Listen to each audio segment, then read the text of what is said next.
કચ્છના ભુજ તાલુકાના કંડેરાઈ ગામની વાડીમાં ખેતમજૂરી કરતા શ્રમજીવી પરિવારની 18 વર્ષની યુવતી બોરવેલમાં પડ્યા બાદ ભુજ ફાયર વિભાગની ટીમ દ્વારા રેસ્ક્યુ ઓપરેશન હાથ ધર્યું હતું।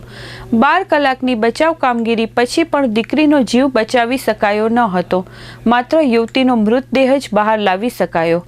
ભુજના કંડેરાઈ ગામમાં 18 વર્ષની યુવતી અક્ષમાતે 540 ફૂટ ઊંડા બોરવેલમાં પડી હતી અને તેને ફાયર વિભાગ દ્વારા રેસ્ક્યુ ઓપરેશન પણ હાથ ધરવામાં આવ્યું હતું, છતાં આ 18 વર્ષીય દીકરીને બચાવી શકાઈ નથી। 12 કલાકની મહેનત બાદ પણ બોરવેલમાંથી માત્ર દીકરીનો મૃતદેહ જ બહાર કાઢી શક્યા હતા। કચ્છના ભુજ તાલુકાના કંડેરાઈ ગામની વાડીમાં ખેતમજૂરી કરતા શ્રમજીવી પરિવારની 18 વર્ષની યુવતી અચાનક બોરવેલમાં પડી ગઈ હતી। ઘટનાની જાણ થતાં જ ભુજ ફાયર વિભાગની ટીમ ઘટના સ્થળે પહોંચી હતી અને રેસ્ક્યુ ઓપરેશન હાથ ધર્યું હતું। 12 કલાક રેસ્ક્યુ ઓપરેશન ચલાવીને દીકરીને બોરવેલમાંથી બહાર કાઢવામાં આવી હતી, પરંતુ બોરવેલમાં ફસાયેલી દીકરી જિંદગીની જંગ હારી ગઈ હતી।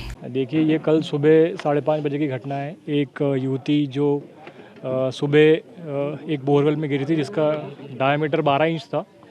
तो उसके बाद से कल शाम से हम रेस्क्यू में लगे हुए थे। हमारे साथ में फायर की टीम और डिस्ट्रिक्ट पुलिस की टीम और ये एक यहाँ पे एक मोटर उठाने वाली सिविलियन क्रेन है, उनकी हेल्प से फिर हमने लगभग 12 घंटे के बाद उसको इस क्रेन से और हुक जो इम्प्रोवाइज हुक होते थे हमारे वी हुक, उससे बाहर निकाला है। जैसे ही विक्टिम को बाहर निकाला गया, हमने तुरंत उसको हॉस्पिटल के लिए मतलब बेहतर सुविधा के लिए रवाना कर दिया।